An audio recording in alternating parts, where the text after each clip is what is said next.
So today our topic is radicals. Our unit has nothing to do with radicals. Okay, our unit is going to be over solving quadratics. Okay, to be able to solve quadratics, we have to work with radicals. Now, radicals is this term. I'm guessing some of you say you've heard it because you've heard me say it before. You probably just don't remember why, because I threw it in a weird place. Okay, radicals is what I always say is missing when we're talking about order of operations. So when we say order of operations and you all think PEMDAS, and lots of you have probably heard me say, oh, I hate PEMDAS, because it doesn't include everything. It should really be PERMDAS. It should really be parentheses, exponents, radicals, right? Because multiplication and division go together, addition and subtraction go together, exponents and radicals go together. Exponents and radicals are inverse operations. Okay? Radicals includes square roots. So you say, okay, I've heard of a square root before. A square root is the inverse operation of an exponent of 2. But there are lots of roots. And as a whole umbrella, we call those radicals. Okay, so the inverse of an exponent of 2 is a square root. It looks a little bit like a division sign, but we got that sort of hook on the end. The inverse of an exponent of 3 is a cube root. So there's a little teeny tiny 3 in here. The inverse of an exponent of 4 is a 4th root. I mean, we could do this for forever. The inverse of an exponent of 100 is a 100th root. Okay. Now, we are going to be functioning in this realm overall. We're going to be looking at square roots. Okay, it used to be that we had this whole unit over radicals, and then the standards changed, and we said, well, this is kind of silly. You don't need to know all this stuff for quadratics. You just need to know this little piece. So that's all we're going to be looking at. This sort of little piece and have some basic understanding. Okay, so it's sort of important that we at least understand, right? A lot of times in math, we get lazy, and we understand that something is there, but we don't actually write it, right? For example, if we have x, it's understood that if we're talking about x, we really have a 1 in front, and we really have a 1 as an exponent, right? And if we're talking about x plus 4 all divided by 3, it's understood that because this is all in the numerator, it's in parentheses. Right? We get kind of sloppy with our writing because we don't want to, waste our pencil lead.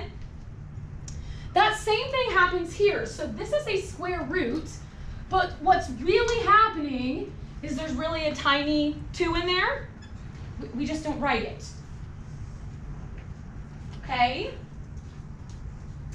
The reason why this is important to understand is because we already know what to do with exponents. We did a whole unit on exponents last trimester. So those properties are still the same for radicals because these literally are the same thing. Okay, addition and subtraction, right, are the same thing. We can turn them into each other. Exponents and radicals are the same thing. We can turn them into each other. Which means last trimester, when we had something with an exponent, okay, we didn't talk a lot about it a ton, right? But there was a small situation where we looked at that, like we could have a rational exponent. We could have a fraction as an exponent. Whenever there is a fraction as an exponent, it's fine to deal with it as an exponent, but it's also okay to deal with it as a radical. And as you go further in math, you'll talk about when it's more realistic to work at one versus the other. That's not what's important to me today. The only thing that's important to me today is that you can understand x to the 2/3 is the same thing as taking this denominator and turning it into the root. So it's still x squared, but this denominator tells me what type of radical to use. those two things are equivalent. What does the word equivalent mean? Right? They're the same. They equal. They hold the same value. They look very different, but they hold the same value, which means all of the rules we've learned about exponents still function today in our world of radicals. Okay, so likewise, if I gave you something like, I don't know,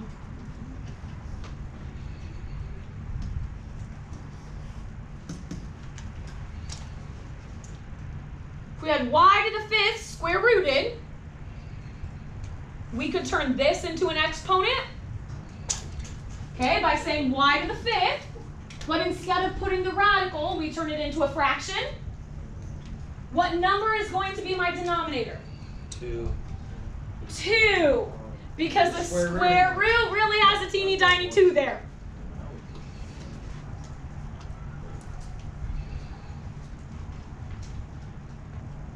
Right? All we're doing is moving the type of root to the denominator of the fraction. That's all that happens. Everything else stays the same. Anybody getting rained on? Are we doing okay? We're okay? It's raining. I think it's sprinkling a little bit. So here's what we're going to look at today. Today we're going to talk about the idea that radicals can be simplified. Right? Just like if we get 4/8, we wouldn't leave our answer as 4/8, we would turn it into 1/2. Yeah. Why do we do that? It's easy. Why? Why, other than my math teachers have always told me to do that, why do we do that, Olivia? Isn't it easier because they're smaller numbers? It is easier because they're smaller numbers, but there's another reason as well.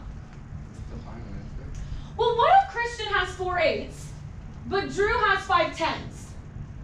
They're still the same. It's the same thing, right? And if Eric has 6/12, and if Michael has 7/14, It's all the same thing. it's all the same. But all of their answers look visually different, which starts to be a pain in the rear. Right? So we want all of our answers to look the same, even if in our work of when we did the work to get it out, right, we sort of ended up with a different denominator. Right? We want it to look the same. That same thing happens with radicals. So we could all have something that looks slightly different, but holds the same value. Okay? And we want to make sure that we end up with a final answer that looks the same as everybody else, no matter what number was sorted there to start with. Okay? And here's how we're going to do this. We have our very basic perfect squares. For example, the square root of 16. 4.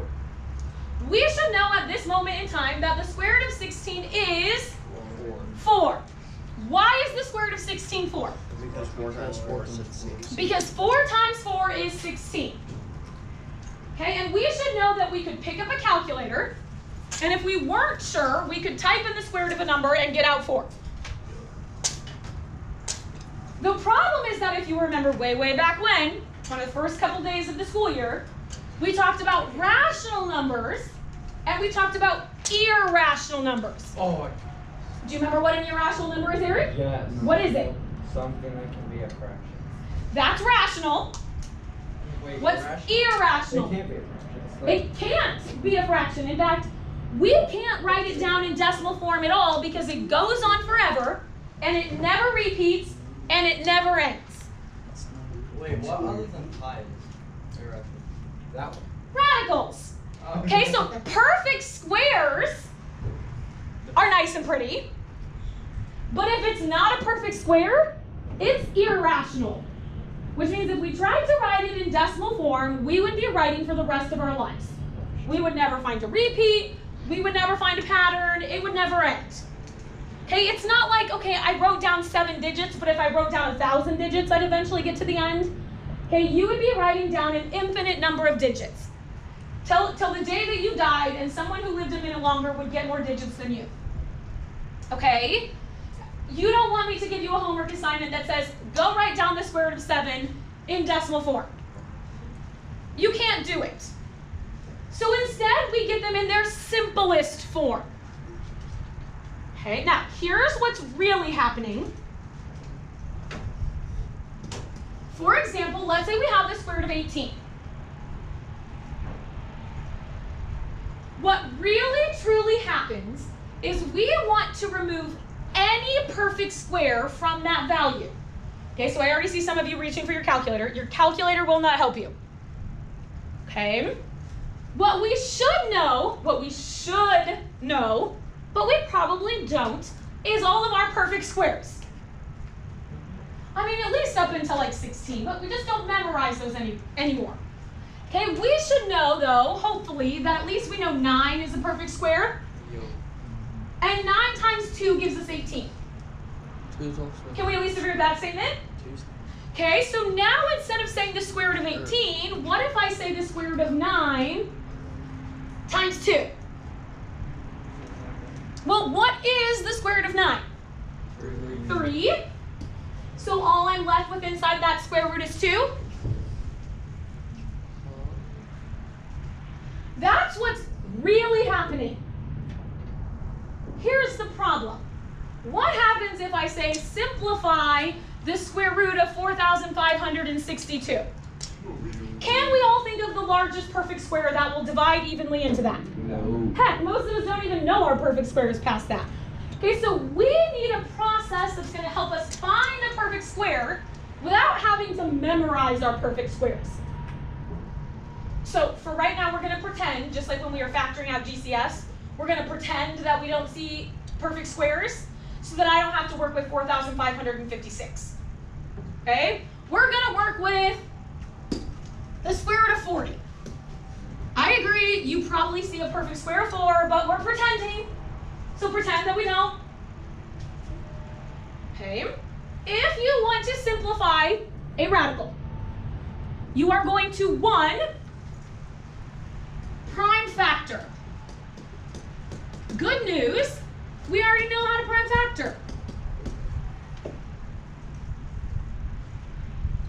Right? If we want to prime factor 40, we're going to do the tree thingy, as some of you prefer to call it. What does 40 split into? 4 and 10. Pretend that we don't know that 4 is a perfect square. 4, 2, and 4. Okay, 4 splits into 2 and 2, 2 and 5. If you're like, holy cow, what just happened? You need to be coming into plus time. Prime factoring, we've already done. Okay, so now instead of having the square root of 40, we now have the square root of 2 times 2 times 2 times 5. Agreed? You okay with me so far? That part right there just confused me when you switched What confused you? it. From how we went from the tree to the... This is just my prime factorization. All the things at the bottom are my prime factorization. 40 is 2 times 2 times 2 times 5. Okay. Okay? Step 2.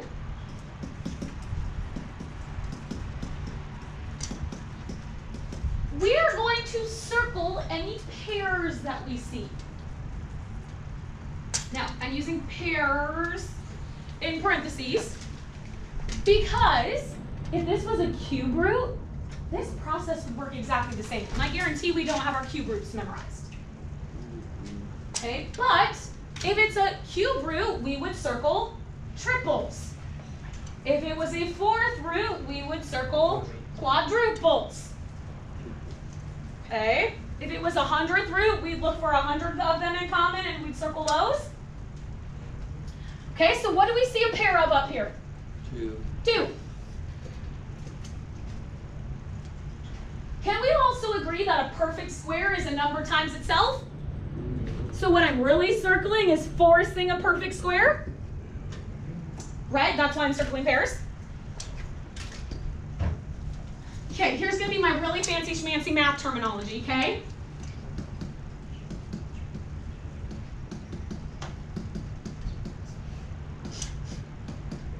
Your circled stuff is going to go outside.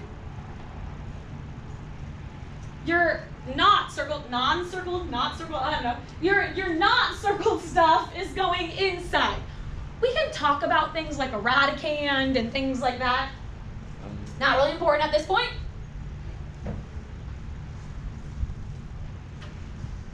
Okay, so I have 2 shoes. How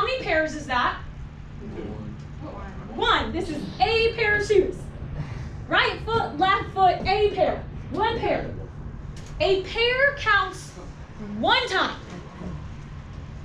So even though I circled 2 2s, it only counts once.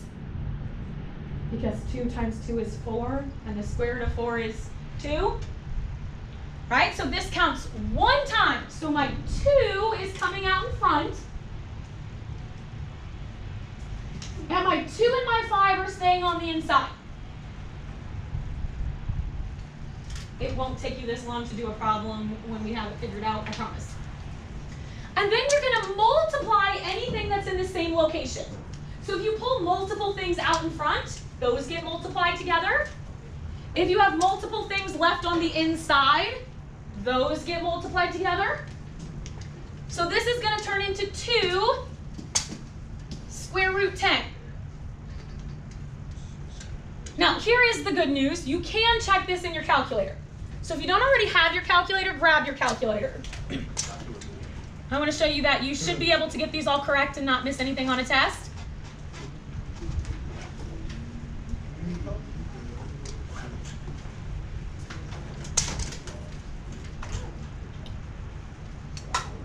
Type into your calculator the square root of 40. So second x squared 40 equals. Right, it's irrational. We already know that. It's not a perfect square. Do we see some big long decimal? Yeah. Just in your mind, look at that number and see what it is. Okay. Now clear that out. Now type in 2 second x squared 10 equals. Same number. Same irrational number? Whoa. So you can at least check and see if you're right, because they're equivalent values. It'd be like typing in 4 divided by 8 and 1 divided by 2. They're equivalent. They look very different, but they are equivalent. Does that make sense? So let's see what this really looks like here. Let's do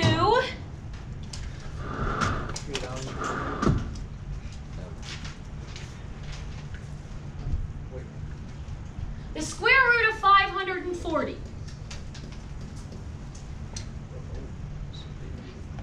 Right, it is a big number. And normally we might look at this and say, I have no idea what the largest perfect square is. But if we use this process, it doesn't matter. The only thing we have to do is prime factor. What does 540 split into? 54 and 10. What does 54 split into? 727. I'm hearing lots of options. 6. 9 and 6 is fine, whatever. Some of you were saying 2. 3 and 3. 2 and 3. 2 and 5.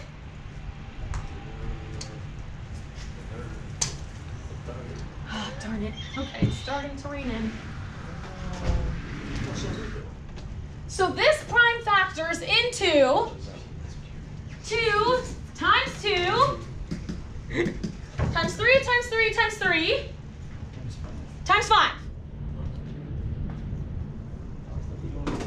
No.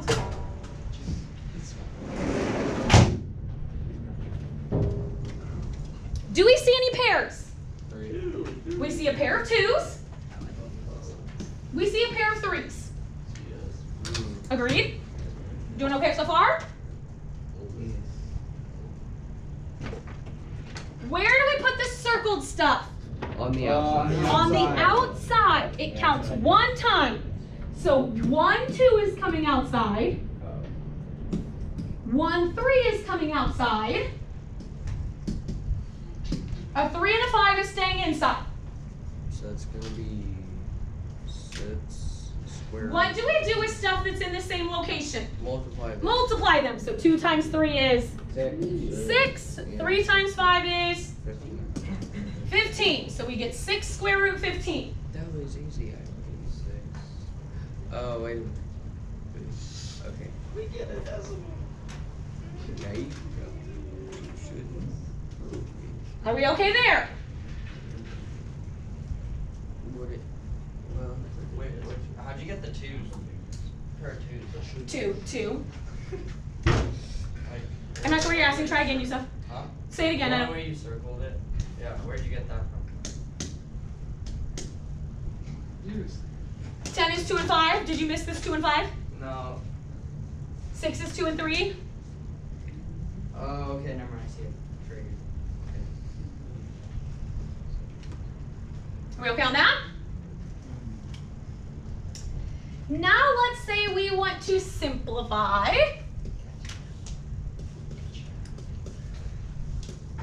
(12x to the 5th).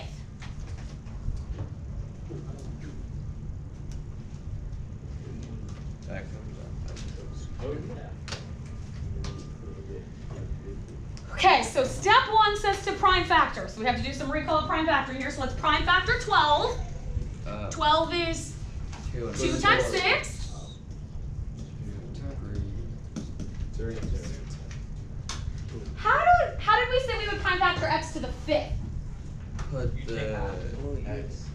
Put it X times x times x times x times x? That's a lot of it. That's a lot of it. Hold that thought for a moment. Oh boy. That My thoughts being held. comes out. What do we have pairs of? Twos. A pair of 2's. X's. X, x.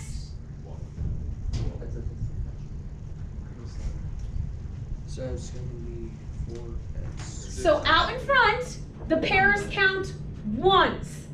So 2 times x is what?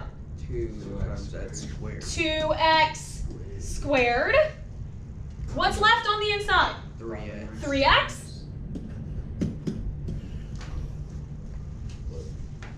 And it comes out to 498.830. Oh, you Are we okay on that one? That was a nice big decimal. We're doing okay so far?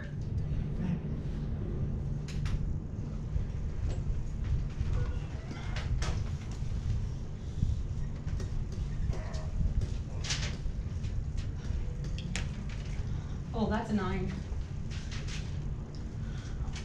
X to the 5th, well, square root. X to the 50th, y to the 49.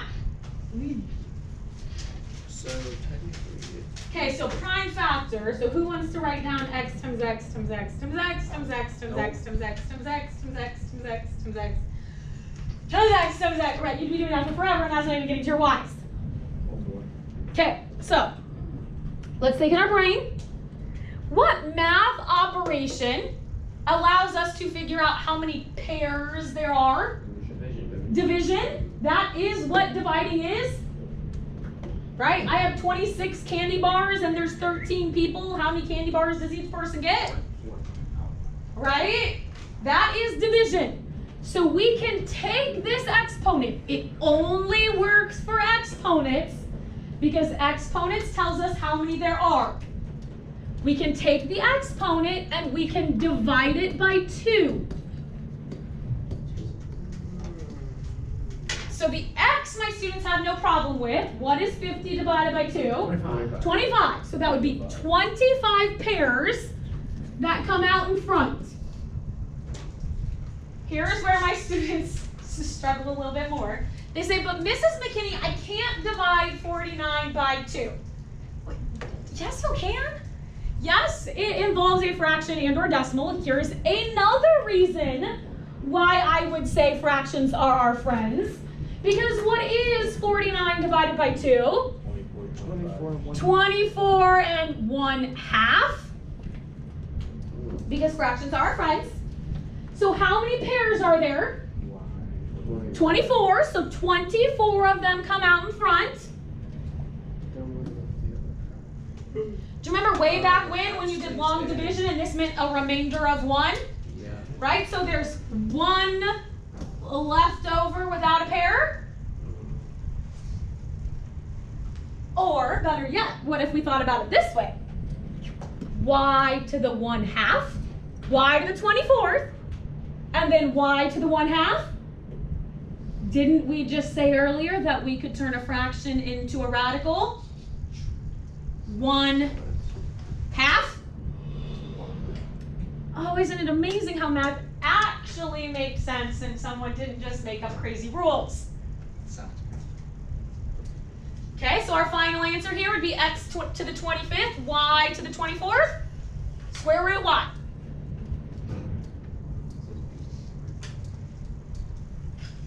One last statement I'm going to make for today. You don't even need to write this down.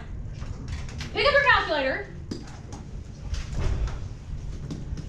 Take the square root of -6. You can't. And what does your calculator say? Domain error. Domain error. What's a domain? Olivia, do you remember? Domain. No? Domain. The X? It is the x. It is our Oh, I thought it was input the- values. Okay. The domain is our input values. This says you can't, it's an error, you can't input -6 in as an x value. Why not? Because it's negative. Because it's negative. Can we think of a number times itself that gives us a negative number?